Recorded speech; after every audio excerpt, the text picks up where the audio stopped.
are surrounded by as much fresh water as we are in Michigan, you might find it hard to believe Ottawa County is running out of it. Yeah, News 8's Amber Kriska has a look at what's happening right under our feet. We have residents that are literally running out of water. They don't necessarily believe it. From streams to lakes, of course, Lake Michigan, the 7th largest county in Michigan, should be overflowing with water. With more than 300,000 people, Ottawa County is one of the fastest growing in the state. New homes and businesses in rural areas all depend on wells. It's about 3 billion gallons of water a year are used in Ottawa County to simply irrigate turf grass. For years, Paul Sachs, Director of Strategic Impact for Ottawa County, has been trying to inform and educate people in the county about what's happening below. Does it have to get worse for it to get better? And that's what we need to get in front of. There are two ways people in Ottawa County get their water: through a municipal system, which uses water from Lake Michigan, or from private wells, drawing water from underground aquifers. Because there are a lot of rural areas, most people use well systems. Many of these wells get their water from the glacial aquifer, which refills itself naturally from rain and snow. In some places, the glacial aquifer is too shallow, so wells have to be drilled deeper, reaching into the Marshall Aquifer, which is separate from Lake Michigan and takes a very long time to refill. As demand continues to rise, the water is drying up, and wells need to be drilled deeper, reaching down even lower where mineral content is high.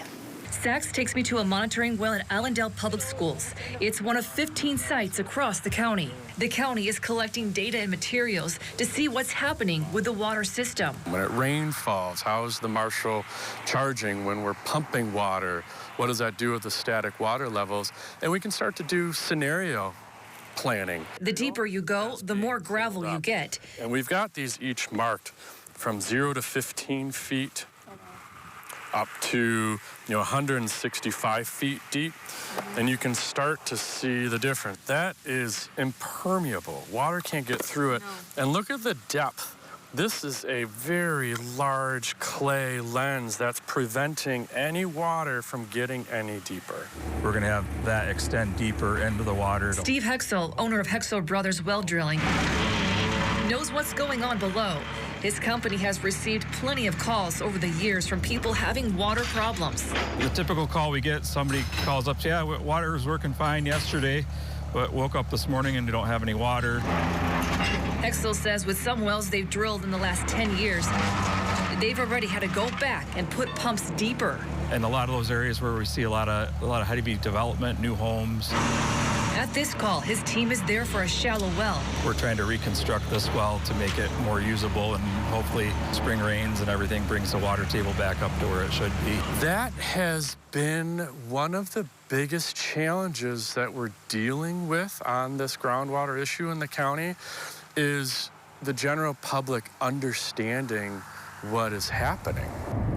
We have access to water. We have Lake Michigan. We could extend municipal water supply to residents that need it. And as new developments happen, we could connect them to a municipal water supply. But extending infrastructure is costly. And in order for local governments to pay for that new infrastructure, you have to have more and more connections on it. Sachs says there's really not an easy solution, but they are urging residents to be more water-wise as they search for a large-scale solution that makes sense. That was Amber Kriska reporting. Now, Sachs also told her the county is leading by example on landscape design. They removed most of the turf grass at the Fillmore complex, replacing it with native grasses and plants. We're going to talk more about that coming up. He says that saved 227,000 gallons of water last year and $6,000 in landscape maintenance costs. Yeah.